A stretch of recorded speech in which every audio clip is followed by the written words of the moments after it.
Il y a des personnes des destructeurs de la destinée. Il y a des personnes comme l'Hérode. Hérode, quand il apprend que le mage passe par chez lui, les mages vont dire à Hérode, nous avons vu les étoiles éclairées de là. Hérode leur dit c'est qui? On leur dit c'est le roi qui est né. Hérode dit à ces gens, repassez par chez moi pour me dire les informations, moi j'irai l'adorer. Écoutez, il y a des personnes à notre destinée qui ont des cœurs, ils nous montrent leur face, mais dans les cœurs, ils ne nous aiment pas. Comme Hérode. Hérode mentait en disant que je vais l'adorer, mais il n'avait pas l'objectif pour adorer. L'objectif était de tuer. Mais j'aime ce que Dieu fait. Dieu révèle Joseph. Dieu révèle les mages eux-mêmes. Mais le mage, quand on fait des recherches, on dit les mages sont les astrologues, sont des magiciens, c'est ce que l'autre en dit. Mais je me suis posé la question quand je me parlais. Mais comment Dieu peut communiquer avec des gens pareils? Comment ça? Dieu, parce que quand on cherche la définition des mages, on vous dit qu'ils sont les astrologues parce qu'on dit mon mage c'est magie, autre chose. Mais je me pose la question, comment Dieu peut communiquer à ces gens qui Hérode a un projet contre Jésus-Christ? Alléluia. Ah, j'ai pris que Dieu utilise même tes ennemis pour les reformer pour te faire du mal. Alléluia. Comment ça? Ah, Dieu est bon. La Bible me dit qu'Hérode avait un projet pour éliminer Jésus-Christ. Parce que dans le monde spirituel, chaque destinée est représentée par l'étoile. Ton étoile est reconnue. Comment on peut se poser la question? Comment les mages ont reconnu que Jésus-Christ est né? C'est à travers l'étoile. C'est pourquoi beaucoup de personnes, leurs étoiles sont des étoiles. J'ai pris que vos étoiles, quel que soit le projet que le diable a mandaté pour détruire ton étoile, ça sera mis le sang de feu au nom de Jésus-Christ.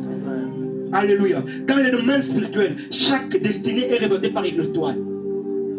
Le mage ont vu l'étoile, ils sont venus, ils sont passés, ils ont adoré, et après ils sont allés parler. Ils ne sont pas passés par chez Hérode, ils n'ont pas d'Hérode.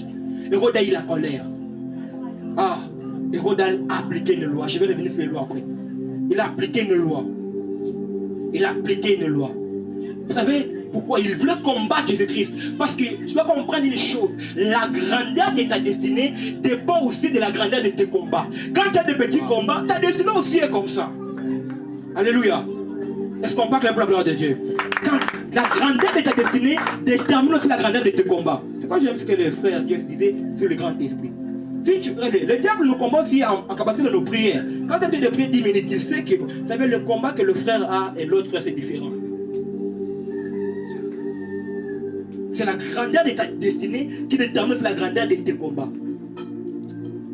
Hérode a regardé la grandeur de la destinée de celui qui venait. Ils ont regardé la grandeur de la destinée de Jephthé. Ils ont regardé la grandeur de la destinée de David. Ils ont regardé la destinée d'Esther et Mardochée. Ils ont des personnes pareilles, on ne peut pas les laisser. Il faut toujours des lois. Waouh! Il faut toujours des lois. Tu dois savoir que chaque destinée est représentée par une étoile. Et j'aimerais dire quelque chose avant que j'entre sur les lois, que je disais. Je rentre aussi les lois si je reviens sur le terme. Chaque destinée, j'ai toujours énuméré comme ça à 3 points que vous devez connaître. C'est là, c'est selon moi.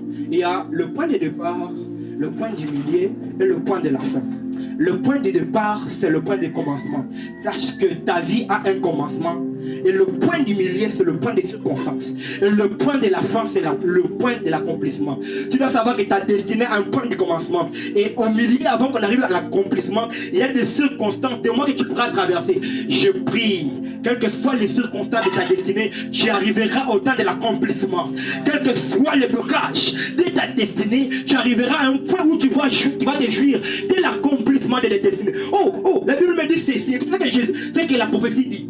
Il a fallu que Hérode puisse mourir afin que la prophétie puisse révéler que mon fils doit sortir de l'Égypte. Waouh. Vous savez, il y a des personnes